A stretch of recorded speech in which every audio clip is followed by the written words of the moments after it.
I wrote the IELTS exams twice.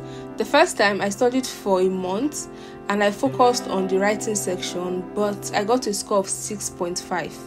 About 2 weeks later, I decided to write it again, but this time I only studied for 3 days and I was able to improve my band score in writing from 6.5 to 7.5. In this video, I will share how I was able to improve my band score from 6.5 to 7.5 in 3 days, the study materials I used, and the mistakes I made in my first exam so you avoid those mistakes. And finally, how to get a band 7 or higher in just one try. Before we get into the video, please give this video a thumbs up to show support to my channel and if this video helps you in any way. The IELTS exam is divided into 4 parts. We have the speaking, listening, reading, and writing.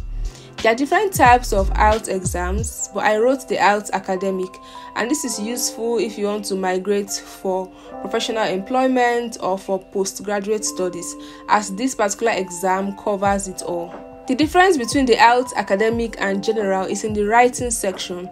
So in the writing, we have task 1 and task 2. So in the task 1, in general, you're given a letter to write, but in the academic, you're given a chart or an illustration and you're supposed to report the information on that chart. So this is the difference. Let's discuss my study materials for the first exam and my mistakes. The first book I used was the Cambridge book for IELTS. This book is a very good resource to get topics to practice writing, but the sample answers for these writings are not good enough, as the sample answers are usually for band 6, band 6.5 or band 7. I was studying to achieve a band score of 7 or higher, and I was comparing my answers to the answers in this book that were of band 6, 6.5 or 7. So there was no way I was going to be able to get a band 7 or higher.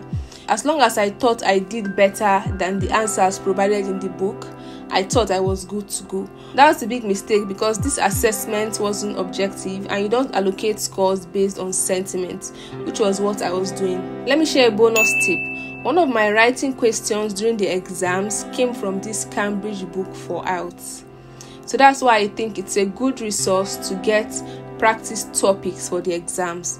But you should not assess yourself based on the practice answers that they have given, especially because they are of lower band scores. The second material I used was a website called fluentlycom. I watched all their videos about task 1 and task 2. I learned everything I could from their website and from the videos. And when I applied these tips during the exams, I got a score of 6.5. This was the main resource I used to learn my writing for both task 1 and 2 for these exams, because I thought that it was sufficient and it covered everything I needed to know about the exams. The sample answers on this website did not follow the marking criteria of IELTS, and I also say they did not emphasize the importance of following the marking criteria and the different things to look out for when writing a typical band 7 or higher answer. Not to say that the content of this website wasn't helpful, it was, but it just wasn't sufficient enough to get me a band 7 or higher. Let's move to the materials and the preparatory resources that actually helped me in my second exam to get a 7.5 in writing. I watched videos from a YouTube channel called Fast Track IELTS. There's a tutor there, her name is Asia. She's really good. Her videos are very detailed. She focuses on the marking criteria, and you can also practice side by side with her in the videos and then assess yourself and ensure that you're writing appropriately. She has a lot of videos on the writing. I watched the entire playlist of the writing section on her YouTube channel and it was really helpful.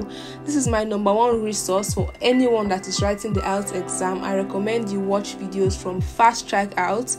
I'm going to leave the link to her YouTube channel in the description box so you can go check it out. She has good practice topics and she gives you good quality band 9 answers, so you're learning how to write with band 9 standard.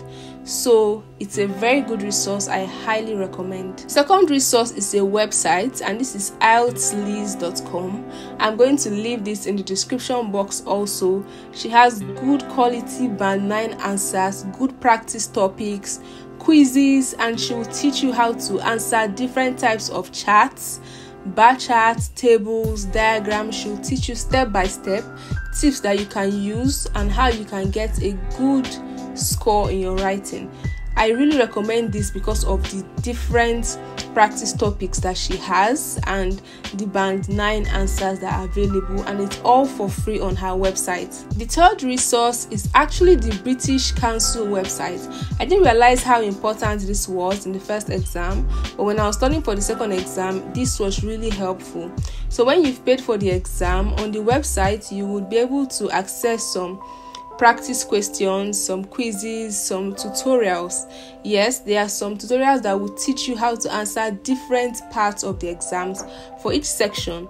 So I focused on the writing. There were quizzes, there were questions, there were charts, there were some recordings I listened to that really helped me improve my writing in things that I did not know and things that I struggled to learn with other resources. The British Council website actually provided an easier way for me to learn these things. These practice questions are free. The British Council gives you 2 trials to do practice exam, so it's just going to be like the exam. It is timed and you can write, you can do all sections of the exam, and you get a score when you're done, except for the writing because that has to be assessed by someone else. But it's a very good resource that I think is underused, but I highly recommend that you do the practices on the British Council website. I want to share some mistakes that I made in my first exam and how I corrected them in the second exam. Number 1, don't write too much.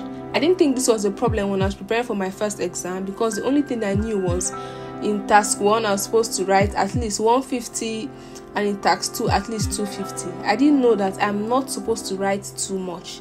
Well, in my first exam in task 1 I wrote about 280 words, and in my task 2 I wrote almost 370, and this is a lot. There's nothing wrong with writing too much, but if you write too much, there's a higher chance of you having more errors, and the more errors you have, it means that you can only get a maximum of band 6.5. Number 2, your introduction and overview is one of the most important parts in your task 1. I didn't know this when writing my first exam, and so my introduction and overview were very shallow. It lacked quality information because from what I got from the videos, I was just supposed to give a quick summary, pick 1 or 2 things from the whole chart and write on the overview. But when I was learning for the second time, I realized that my introduction and overview are very, very important, and you need to summarize almost all the significant information from the chart into your overview. It has to be very detailed, and this is why in my exam I spent 20 minutes writing just my introduction and my overview because I had realized how important this part of the task 1 was. Don't be too detailed. In your task 1, you're just supposed to write a summary of everything. You're not supposed to list out all the figures or explain everything that is on the chart that has been given to you. You're supposed to summarize with just the significant values, the highest, the lowest, the changes over a period of time. These are the important things. You're not supposed to write everything on the chart. And according to the marking criteria, writing too much or being too detailed can decrease your band score and you will not get up to band 7. Number 4, you have to pay attention to tenses. I didn't know this in my first exam, but if the date given to you is a past date, you must write in past tense and not in future tense or in present tense. So if you're reporting about something that happened in 2010, for example, you must write in past tense. Everything in that report must be in past tense. Number 5, every body paragraph should have a general phrase and then figures to prove. For example, you can say China is the largest producer of clothes in Asia, and then you now go ahead to say it accounted for 70% of the clothing production in Asia.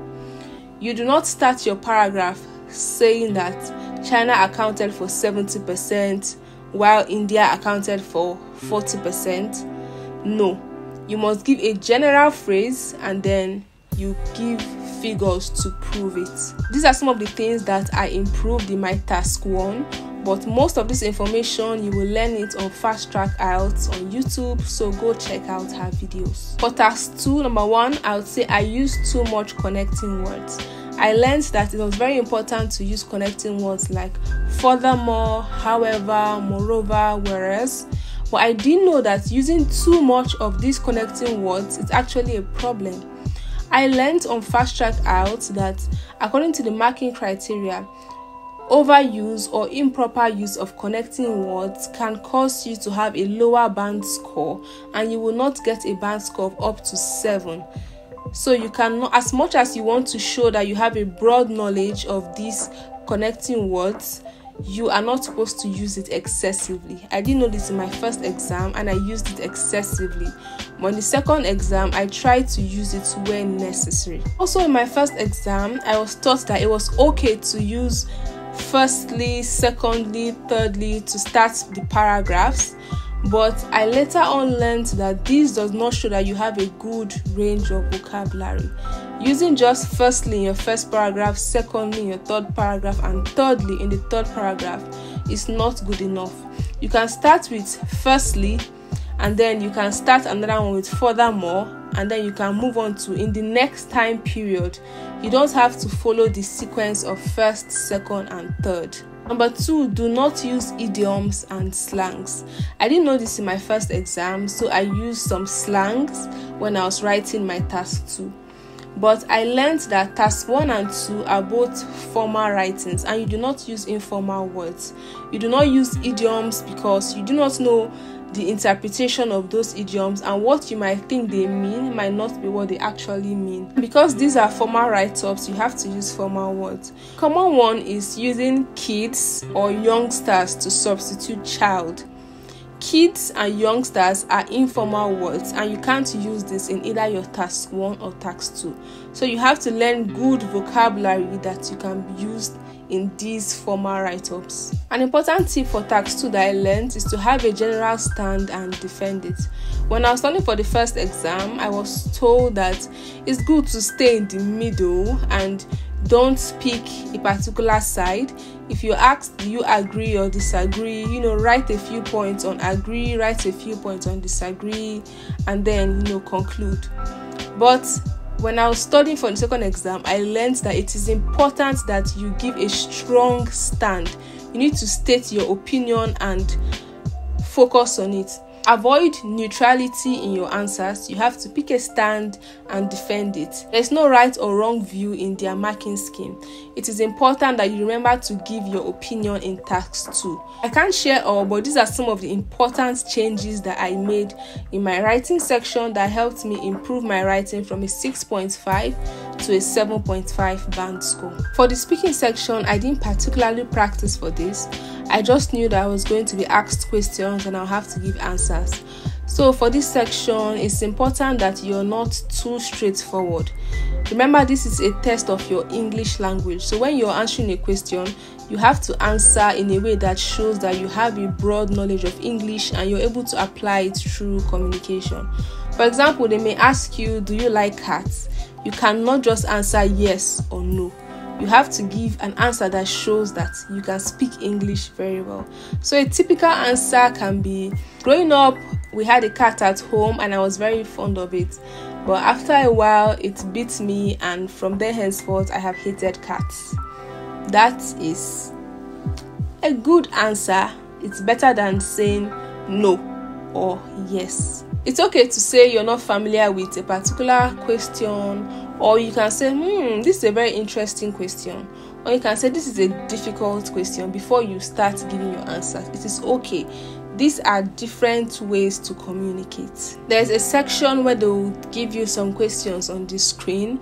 They also give you 2 minutes for you to write down your answers, plan your answers. It's very important that you use those 2 minutes wisely to plan how you're going to answer these questions and to write quick points for each question that you're supposed to answer. For listening, do some listening practice to sharpen your ears and to get familiar with the type of questions that can come out during the listening exams. And for reading, do a lot of practice questions to get familiar with the type of questions and also to build tactics that you can use to find answers faster.